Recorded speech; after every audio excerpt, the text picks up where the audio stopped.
guys, welcome back. So I asked on Instagram if any of you guys had some questions regarding moving to Singapore, or just being an expat in Singapore, or just what it's like to live in Singapore. I've done a few videos on this already, created a Singapore playlist, so you can just like click here if you want to watch the previous videos. But for all of the questions that I haven't already answered, I'm going to go ahead and do that in today's video. So let's just get started with your questions. So Tom has asked, where has been your favourite places to travel from Singapore, and how far in advance do you book trips to get good deals? Me and Justin are quite bad with booking far in advance. Like a lot of the time we leave it to the last minute, and I don't advise you doing that because you obviously end up paying more than you would ever need to. But when you're living in Singapore and you're planning on traveling a lot, it's hard to plan all your trips in advance, so some of them are going to be last minute. If you're planning on doing a big trip as opposed to a weekend trip, I would say like book it at least 6 months in advance if you can,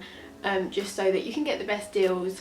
But if we're going away just for a weekend or so, sometimes we'll do it as close to 4 or 3 weeks in advance, which, I mean, it's up to you whether you do it or not. If you're a more organised person, then obviously just book in advance as far as you can. But what we do find is that every public holiday, the ticket prices just soar. So if you're planning on going away on a public holiday, make sure you really do book that in advance. Otherwise, you'll be paying a stupid amount of money just to go like on a 2-hour flight.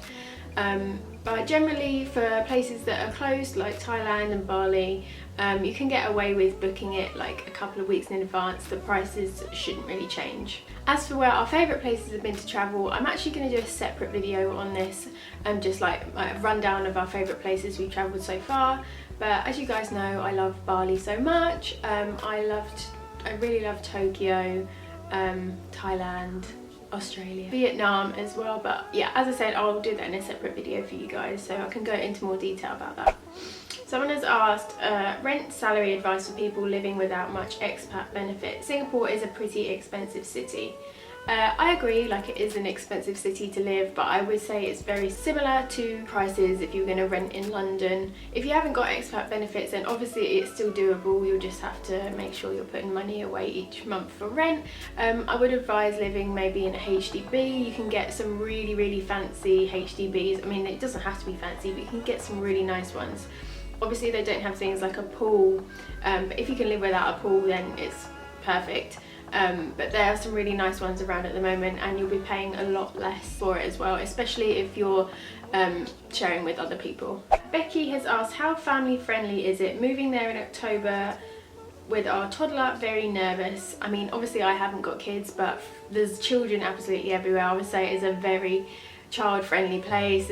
There's tons of things for kids to do, and it's like the most safe place to live, so you've got no problem there. I would say having a toddler is absolutely no problem at all. There's children everywhere in Singapore. Someone has asked, what are your plans for the future? Do you think you'd stay there or go back to the UK?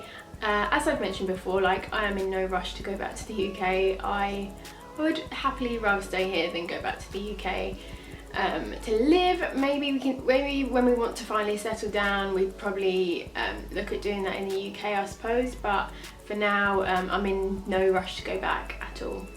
So a lot of people are asking about how easy it is to find work over here, which I have actually answered before, but I guess I'll go ahead and do it again. I found a job within like the first couple of months that I was here. I think it took me about 2 months to find a job, and I know quite a few people now that have come over without a job and have found work like pretty easily. I would say like it hasn't really been an issue, and they've found someone that will sponsor them to get an EP to actually live here. So I would say it's really not too difficult. Don't think a degree is absolutely necessary, as long as you have experience in the field that you want to work in, and make sure that the company is happy to sponsor you as well. I know a lot of people say Singaporeans only or whatever, so make sure the company you're applying for actually has opened the job out to everyone to apply.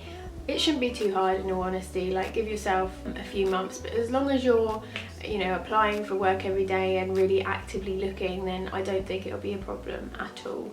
What are the things to do that are not so common? So besides Gardens by the Bay, the Flyer, Botanic Gardens, etc. Yesterday we actually went to Tongbaru, which was really nice. It's kind of like hipster around there, but it was pretty cool. They've got some really nice like cafes, some really cool bookshops, so it was really nice to look around there.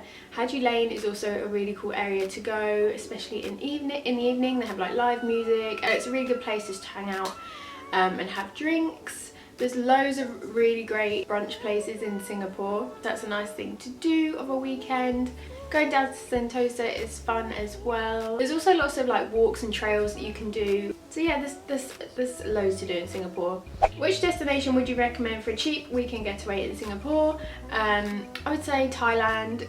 You can fly to Phuket and it's like an hour and a half away. And from there you could go to Phi Phi, you could go to any of the islands in Thailand. A lot of people go to Bangkok, Bali obviously. You could go to KL. There's so many places you could go in under 2 hours just for a weekend trip. So that is definitely one of the highlights of living in Singapore. Do you cook or eat out most of the time? Trying to figure out what is the cheapest. In all honesty, we really don't cook, which in the UK would kind of not be heard of. You wouldn't be able to like not cook in the UK, but here it is, because groceries are so much more expensive, it is cheaper to eat out. You can eat out at the hawker centres, and every night you pay about $3 for your dinner. Like, it's ridiculous. Whereas if you were to buy all the ingredients for dinner, it would really all start to add up. So usually we just eat out. It depends on you, it depends what you prefer. So I would say definitely come over here, try a bit of both, weigh it out, see which way you think is the cheapest way to do it. Okay, so that's all I'm going to answer for today, guys. I hope that was helpful. Do give this video a thumbs up if it was, and as always you can comment down below with any more questions that you might have for me, and I can make another video in this series. Do subscribe if you haven't already so you don't miss out on any more of my videos, and I will see you next time. Bye guys! On these Adidas Gazelles for a long time. I'm probably really late on the bandwagon with this, but I decided to buy them, and this is what they look like. They're really nice, very different to like any kind of trainer I've owned before. These are like the perfect culotte trainers. I really like the style of these, and obviously they're monochrome, so it's going to be really easy to style them. They're